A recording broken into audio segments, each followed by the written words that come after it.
ridiculous here, y'all.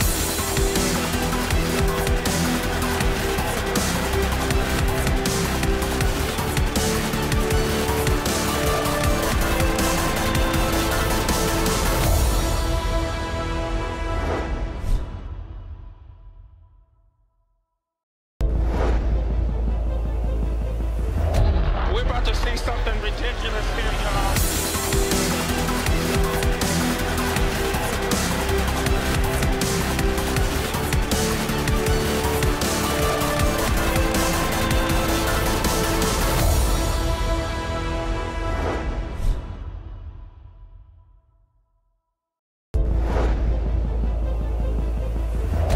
We're about to see something ridiculous here, y'all.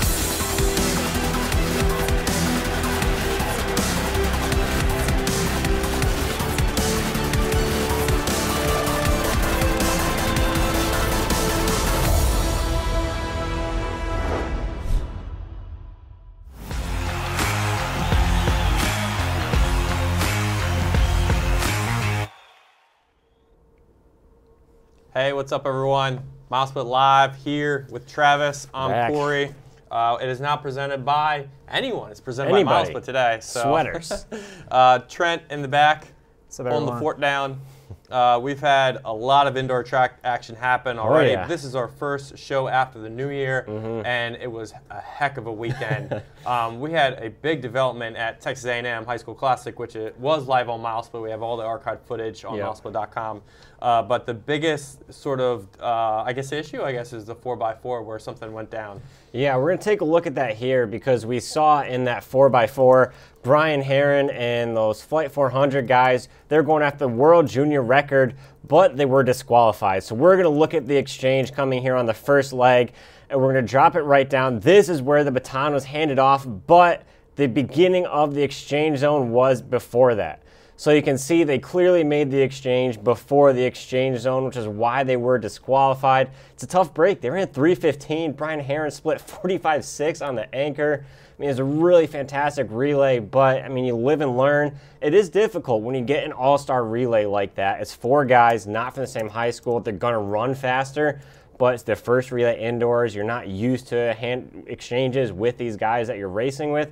So it's really difficult to find that balance. Tough break for them. I think they can still come away happy with that time, but obviously they really wish that would have been official. Yeah, I mean, it would be great if it was official. Yeehaw, by the way, if it was official. Yeah. But, you don't take away what they were able to accomplish. I think all those guys, Antonio Doster, Brian Herron, Daniel Robertson, and Nicholas Ramey ran a great race. But you live and you learn, you get over it. Right.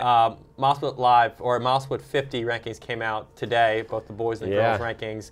And a lot of big movers that took place in the ranking set. Marcellus Moore was one of them from Illinois. He went to number 17 on the list, up 28 spots. Our guy, Tony Jones from Illinois, says his nickname is Baby Holyfield. So Marcellus Moore holding it down. He went 21.66 in the 200 at Texas A&M without Devontae Fuller or Brian Herron pushing him. So look at how big of an accomplishment that is. He's a guy to watch out for, only a sophomore, class of 2020. And he ran 21.28 as a freshman outdoors, 21.66 indoors. So you kind of just look at that and you see how much he's able to improve. I mean, he's going to develop a lot in the next couple of years. Yeah, I think it's really impressive too, especially on the boys' side. The MileSplit 50 is really dominated by upperclassmen, especially the seniors. He's one of the few underclassmen in the entire top 50, so for him moving up in the top 20 this early on shows that he has a lot of really strong performances coming. But, Cory, you talk about him. I want to keep it within the sprint family here. Talking about someone from Virginia, and I want to look at Hannah Waller, just another sophomore in the sprints. Phenomenal race here. She had an absolutely insane 4x2 leg. She's in 3rd place in the blue, getting the stick on the anchor. She's running everybody down, but she came out here. Not only is this 4x2 time highly ranked, but she went 38.74 in the 300 at the Freedom Games. That's U.S. #1, and she takes down the U.S. #1 time held by Lene Tava Thomas. And LTT is currently #1 in the MileSplit 50, so already this young sophomore from Virginia takes down her time in the 300. She's still also #2 in the 55, And guess who's right behind her? Lene Teva-Thomas again. So Hannah Waller, she was unranked. She's still young and relatively unproven at the national scene, which is why she's not taking a jump into, say, the top 10 or 20, where you have a lot of athletes who have proven themselves at national championship meets. But she's already shown she has 2 times faster than the #1 athlete in the MileSplit 50, so we could easily see Hannah Waller moving up in the coming weeks. Number 17, up 30 spots on the girls' field, is Emily Sloane from Rock Canyon High in Colorado. Now, she signed with Oregon over the early signing period and one of the national caliber hurdlists in the outdoor season. But outdoor season, this past weekend at Night Moves, she went 8.38 in the 60-meter hurdles, just 1/100th of a second behind Grace Stark, who went 8.37. So that's a lot of great performance from Emily Sloane. She also went 7.60 in the 60, U.S. #7 time. I think Emily Sloane has a chance to really potentially go for a national record if she has a great, perfect race all the way through, clear. She would have to be going after the 8.02 by Tonya Marshall back, I think, in 2016. So Emily Sloane has a shot, though. She's one of the 2 best hurlers in the nation right now indoors. Yeah, phenomenal, definitely with Oregon Ducks there. But I got to talk about a guy from Utah flying under the radar, and that's Dallin Draper. Man, what a race from him on Friday here. You're watching him run the fastest time in the country, a 6.79, the 60-meter dash. He is rolling. And he also ran a 21.9 in the 200 at this meet, which is the first time he's gone over under 22 indoors, which is great. But that 6.79, my favorite clip, watching his interview, you can check it out on the Utah MileSplit. After the race, he said, "I've never been #1 in the country, so that's pretty cool." Really humble guy. He said, "I'm pretty sure it's just because a lot of people in the country haven't run it yet." Not really taking credit. Dallin, dude, you're fast. It's not because people haven't run it. Almost 4,000 athletes have run the 60-meter dash indoors, and you are #1. And that 6.79 is really legit. If you look at the last 10 years, at the end of the indoor season, usually the U.S. #1 is somewhere between a mid 6.5 to a low 6.7, or sorry, 6.6 to a low 6.7. So him already running 6.79 in the beginning of January is really fast. Caleb Jolivet won nationals last year, and the nation leading time is 6.73. So we're already seeing that beginning of January. It's not because people haven't been running it, Dallin Draper, it's because you're really fast. Yeah. Be proud. Dallin Draper, great performance. So we've alluded to a couple national level performances already. Yeah. I kind of want to stick with that because I feel like, especially in the 60-meter hurdles, a guy named Eric Edwards from Lion Creek in Texas, also an Oregon signee. I think he has one of the best chances to possibly go after a national record that was set this past year by Trey Cunningham from Winfield City. Eric Edwards went 6.78 seconds at Texas A&M to win 60-meter hurdles. Really clean race, and I mean, he's the guy that everyone assumed coming in was going to be the favorite. But to really go out, perform that way in your first indoor meet this season shows that you're no joke, you're not a surprise. So I think Eric Edwards, who has a bunch of accomplishments on the outdoor season. He won Pan American Junior Championship last year. He has a junior class world record in 110 hurdles. I think he has a shot to really do some things indoors now in the 60-meter hurdles, and we're really going to see it early on. That'd be a tough break for a Trey Cunningham, only to have his record for 1 year. Well, the trend was Grant Holloway broke it in 2016. Trey Cunningham broke it in 2017. Right. Eric Edwards possibly in 2018. So you almost have to keep the streak going. Yeah. One other thing, this time last year, Eric Edwards was at 8.11 in the 60. Now he's already at 7.78. So that's a huge, huge development.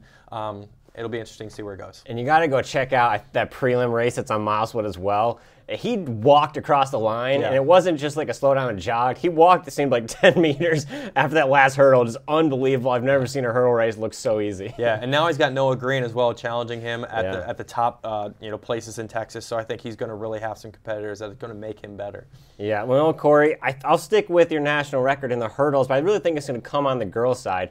And for me, I'm looking up at Michigan, and I'm looking at Grace Stark. What she's been able to do this year is phenomenal. She's been running well since the beginning of December, week after week. Her consistency is off the charts. She started running 8.7 in the beginning of this season, and she already progressed down, and then she was running 8.6, 8.3. Now, this past weekend, she went 8.25 in the 60 hurdles. That's the national, sorry, not national record, it's the state record in Michigan. because next she's going for that national record. So she's already down to 825. 801 is that record from Tania Marshall. We know Emily Sloane's going to be going for that record, but I think Grace Stark's going to be the one to do it because the consistency we've seen from her running 825 in the beginning of January. She is the top returner from New Balance Nationals last year, both in the 60 and the 60 hurdle, so she's got that pure raw speed. I think that she's going to keep lowering those times at time she gets a national. We could potentially see our first sub 8-second 60 hurdle ever. Wow, that's big expectations for a girl like Grace Stark. She'll have plenty of opportunities in Michigan. All those meets throughout the calendar year, at least 6 of them. So depending on how much she wants to race over the indoor season, I think she'll have ample opportunity to go after it. Yeah, there's a lot of good competition in those sprints keeping her going. I think my last person I have to look at here is Aaliyah Minor in the sprints coming out of Colorado. For her coming out early this season, this is her first time running the 60-meter dash this season, and she ran 7:30. The national record is 7:19, so she's already a blazing fast time, a clear U.S. #1, and she takes down all the top sprinters in the 200 with her 23:45, which is good for #8 all time. You saw her running there in the Great Southwest Classic Outdoors because that 23:45 she just ran is just 3/100ths of a second off of her outdoor 200 PR. So she's very close to all-around PR in the 200. The national record is tough, though. At 22:97, she has to go down by about half a second to break that mark.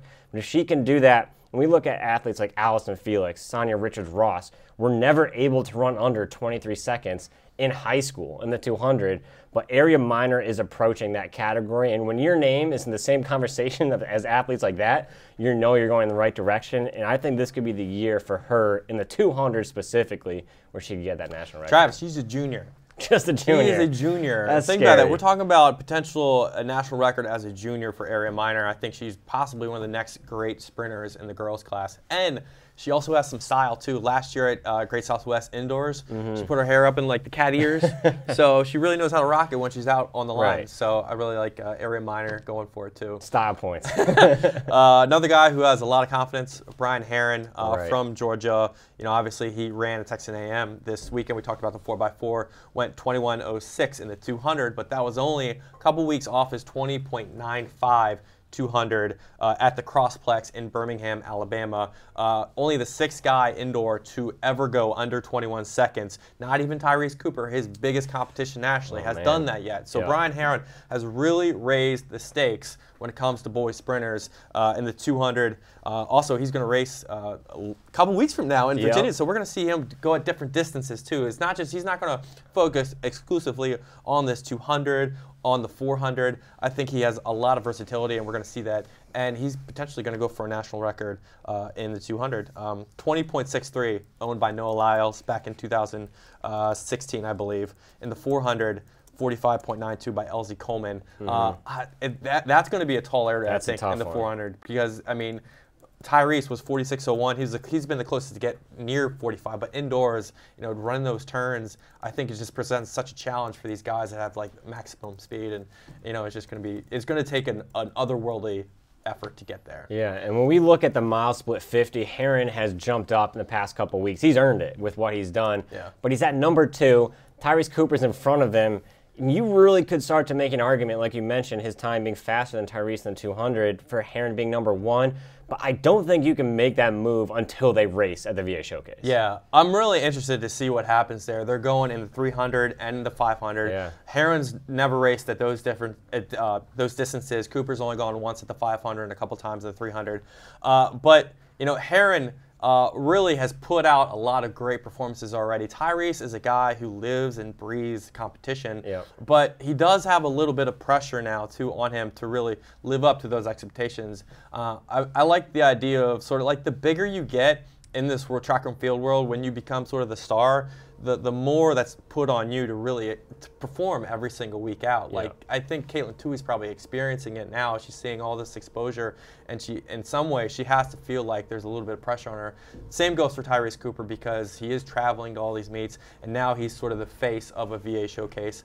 Herron, not so. I mean, he doesn't have all of that yet, but he will eventually. And I think this matchup at VA Showcase is going to be a true test of what these two have to offer. Yeah, I think it really elevates the entire sport. We've seen Tyrese coming up from junior high, and we really expected him to break pretty much every single class and national record all the way until he left high school. But now we're seeing athletes, if Tyrese can do this, so can I. Jamal Walton, what he was able to do in the 400 in the postseason outdoors, now he's the #1 guy there. That's going to elevate Tyrese even more. And now with Brian Herron in the indoors in 200, where Herron is now the top dog in the 200. You can't dispute that until he gets beat. And so now I think that will help Tyrese. It puts more pressure on him, I think in a good way, because it's going to push him to be better than he already is. Like, he's not just chasing his own national records or his own times. He has physical runners next to him on that track at the VA Showcase with a very good chance of beating him. Yeah, and they also have Austin Kratz is going to be in this race in the 300, and Eric Allen Jr., who's one of the national best in both the 200 and the 400 as well. So there's going to be more than just those guys as well, but it will be really, really cool to see what's going to give. Oh, man, that's going to be so tough. For me, when I look at that meet too, I have another big matchup that's very important to the MileSplit 50, and that's going to be Dalton Hanks racing out against Brody Hasty in the 1K. I really love Dalton Hanks because he's not afraid of anybody. In this video here, he's racing Brandon McGorty in the 800 last year. Really, he had no business being in that race. Brandon McGorty is clearly a better athlete in the 800 than Hanks was last year. Brandon McGorty was the best of the best. Dalton Hanks said, I don't care. I'm going to push it. He went out with him. He ended up burning out at the end of his race and died and fell back. But he still finished with a 155. But I love this because he has the guts. And this is going to be a really fascinating race. Brody Hasty in the 1K at the VA Showcase last year was runner-up to Walid Suleiman, who had outkicked him right at the end. I think Hanks, he's got a little bit more top-end speed too. And you have an interesting dynamic with Hasty having the edge in the longer distance in the mile with his 401. But Hanks is a much stronger 800-meter runner. He has a better PR in the 800. He runs it more consistently. So now you have a clash of more of a longer distance runner. Hanks is certainly strong in longer distances, but he's definitely more of a track speed guy. Now they're coming together in this 1K. Right now, Brody Hasty is number 6 in the MileSplit 50. Hanks is out there at number 9. I'm not going to move him until after that race. So someone's going to drop and someone's going to move up, and it's going to come down to that one race. And Hanks, it's not a done deal either. Basically, the entire city of Brentwood is sending their distance runners entered in that 1K. It's going to be loaded. There's a lot of other strong athletes. Theo Woods from EC Glass, our current national leader, run 230 a couple of times. He's going to be in there. It's going to be really interesting, and someone's going to drop or someone's going to move up in the MileSplit 50 when those two guys go head-to-head. One thing I really appreciate about Dalton Hanks, and you kind of mentioned this too, is what's he's driven by, and that's sort of his goals. I mean, you looked at what he did at Foot Locker Nationals. He didn't have the best performances, and you could really see it on his face. Like, he was disappointed. When he does really well, you see it in his face. I mean, he is a guy who is driven by competition and by performances. So he really has a lot to prove going into this indoor season, not just from everybody else, because they know he's talented, but within himself. He's really putting it on himself to really, after that performance, really go out and prove to himself that he's legitimate, one of the 5-star track talents in the nation. Hasty, on the other hand, I mean, I think we're going to see the best of him as well, because I've talked to his coach several times, and he said just the indoor track, the outdoor track, really beneficial for the way he strikes the ground. I mean, running on those tracks is going to be very good for him. I think essentially he's a track runner, like you alluded to, and we're going to see really good things from him. Katelyn Tuohy, this past week in Ocean Breeze Freedom Games, went after Mary Cain's 3K record. Came up a little bit short, but was an amazing performance and a great race to watch. What did you see out of that? I mean, it's phenomenal for her to come away less than a second off of that national record time solo. There's no one even close to her, and that grit and determination from Tuohy to battle through that. We've seen it in cross time and time again, and now we've really been waiting for is she going to be able to carry that over to the track, and clearly that answer is yes. And it's just such a dominant way for her to jump into the track season. I think some athletes may slowly work into it. She said, no, I'm going to start my first race of the year. I'm going straight for national records. And I think it speaks to her mentality as an athlete and what she wants to accomplish. And she's not going to wait around. Straight from the gun, she says, I'm here to make myself known. She's still number 2, though, in the MileSplit 50. Lene Thomas is number 1. Right. I think her boy, Trent, over here, has a thought for this, correct? Yeah, Travis, why isn't she number 1? I know she's only run one race, and it was the second fastest 3K of all time, but doesn't that trump LTT's, great opener last weekend? What do you think? And that's a really good question now as we get into this part of the season when athletes start running faster. when I looked at Tuohy and LTT, Lene just has so many more events where she is a major contributor and can score big points, national leading performances from the long jump to the 300, 200, 55. We know athletes are now starting to pick off some of those as athletes like Area Minor, but she's still top 3 in so many different events on the field, and her team is decent in the 4x2. But right now, we're not certain of where Rockland's going to be in the relays. They're not quite at where they used to be in the DMR. They had other girls like Alex Harris in the mix. So I don't know if Rockland's going to be a contender in the relay. So Tuohy doesn't have that going for her. And for the rest of these distance events, we really just have to see what else she can bring to the table. Is she just going to cruise through these longer distance races, win the 2 mile at Nationals? I have a feeling she's going to run more, but we have to see that first before we just give her number 1 just because she ran one great performance. And that's why we need to see something else from her. Yeah, but it is an interesting question, though, because Katelyn's going to obviously focus on particular events each time she goes out to competition, whereas Lene has several things to focus on. But at the end of the day, if Katelyn's times and efforts overall at the end of the winter season prove to be significant, how do you sort of value that or reconcile I think you have to move her because we're now with Tuohy talking about all-time great high school history, performances. For her, she's going to move up to number 1, but it has to keep coming though, because I think those distance races, it's going to be really tight when you get down to those lower, with the 2 mile at New Balance. It'll be interesting maybe if she goes up to the 5K as well. But if she starts running the 800 mile, there's a lot of really strong 800 mile athletes this year. I think when you look at that 2 mile distance, it'd be really tough to see anyone contesting with Tuohy.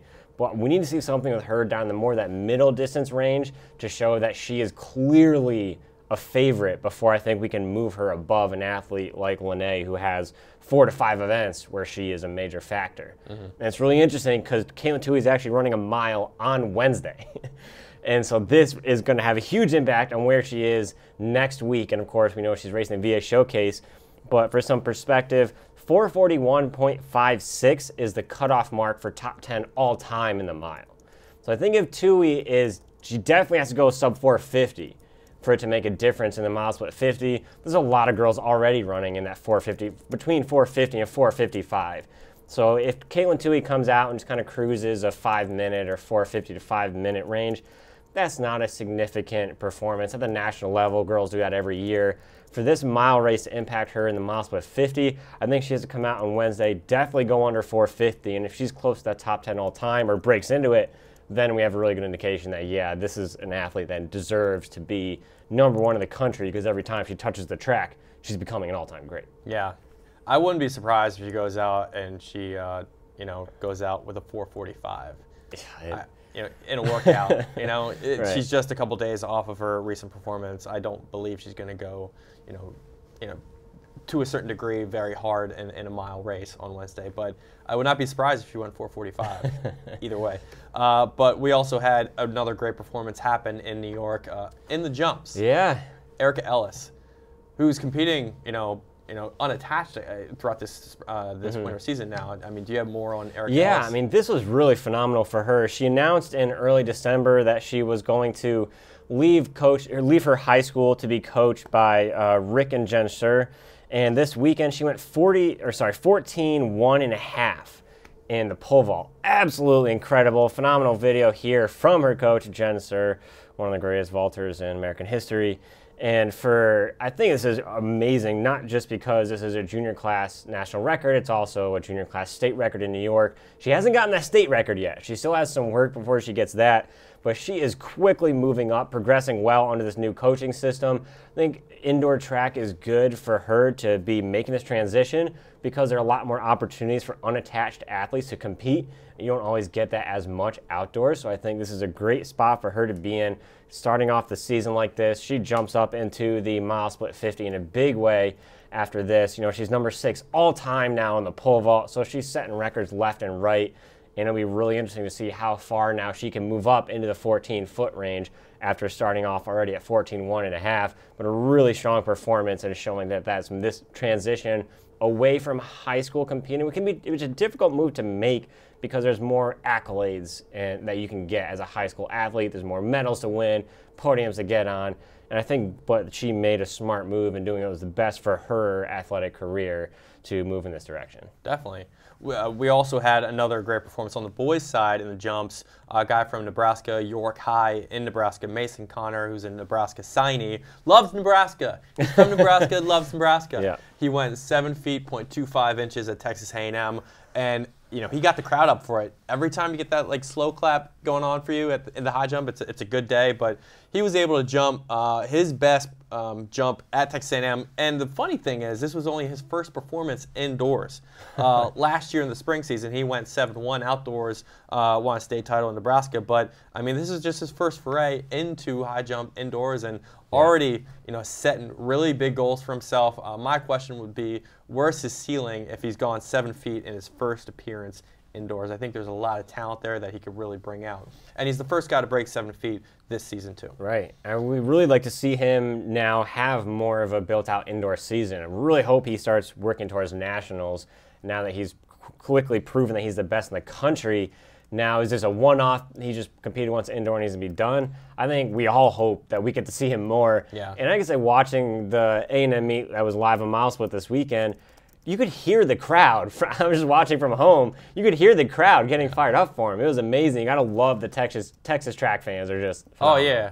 I don't like looking at the high jump. There's not a lot of great or big or recognizable names. Kyle Garland comes to mind, but he's more of a pentathlete at that level than a high jumper or an outright high jumper. But we need a guy like Mason Connor to kind of step up and really, just become that guy. In the past 3 to 4 years, we'd had some really great mano-a-mano, head-to-head high jump battles with these guys once they got to the national level, where you had usually 2 or 3 guys a year who were all pushing 7 feet.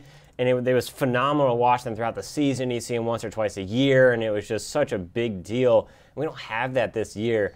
So hopefully Mason Connor is kicking off a trend here of the high jump starting to progress in the right direction. Yeah, we're going to definitely see a ton of more records, more big performances throughout the next couple weeks. I mean, we're just getting started here. But another big announcement came during an All-American football game this past weekend. Anthony Schwartz of American Heritage, World Youth Record holder in the 100, committed to Auburn University. Yeah. What are they? The Tigers? Go Tigers. Go Tigers. But anyway, the question here, will Anthony Schwartz stick with this commitment?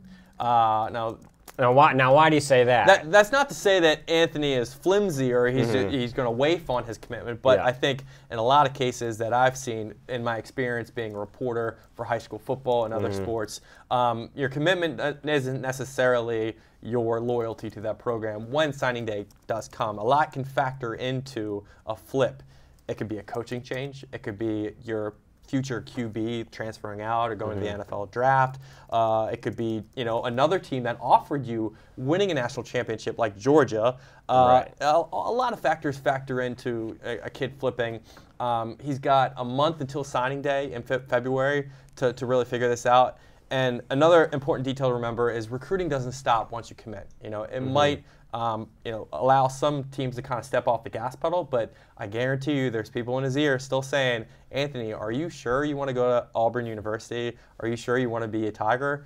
Why don't you want to go to University of Houston? Carl Lewis is building a phenomenal program in Houston. University of Miami, only an hour away from where he lives in Florida. Georgia. I mean, there's plenty of schools that are out there still. I think Anthony will stick with his commitment because he seems like a stand-up guy. But who knows? And the timing is interesting because the signing periods don't align with track. The early signing period was in December, so he did choose not to sign. And he does have this period now, like you're talking about, where there is some leeway, where it's not. This isn't written in stone yet. Yeah, and one other point with football players, though, is even if they do sign, if what they were promised going into their signing doesn't happen, can force a lot of guys to want to transfer out immediately. So even if he does sign Auburn, it'll kind of depend on where his role goes with the Tigers. Will they play him right away? Will they put him in a position he doesn't want to be in? There's a lot can happen because promises are often made, but they're often changed once kids get into the school. So yeah, that's just something to watch out for. Right, and I know they're not necessarily, from the track and field standpoint, looked at. They don't always get the most highest profile U.S. recruits like maybe Oregon or these Miami who are constantly picking up the top sprinters. But Auburn's a phenomenal sprint school. They have, over the past couple of years, they've really gotten a lot of the top young Jamaican guys who have gone there as well.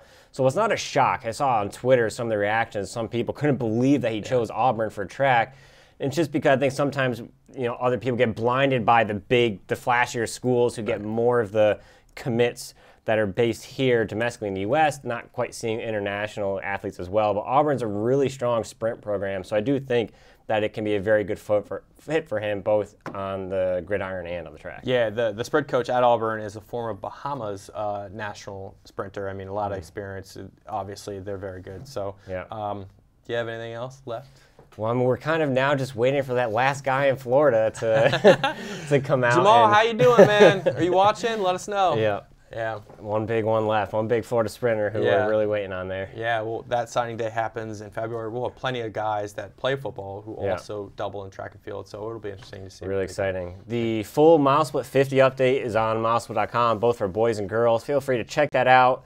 Let us know what you think. Use the hashtag MileSplit50 on social media. Did we get it wrong? Did we get it right? Who are we missing? Let us know. We always appreciate your feedback every single week as we try to make these the best as possible. We can find MileSplit Live now on iTunes as well, correct? That's right. After the show, every night we put it up as a podcast on iTunes. So if you miss the show, you can always listen to it in your drive on the way to work or anytime you want to. Yeah.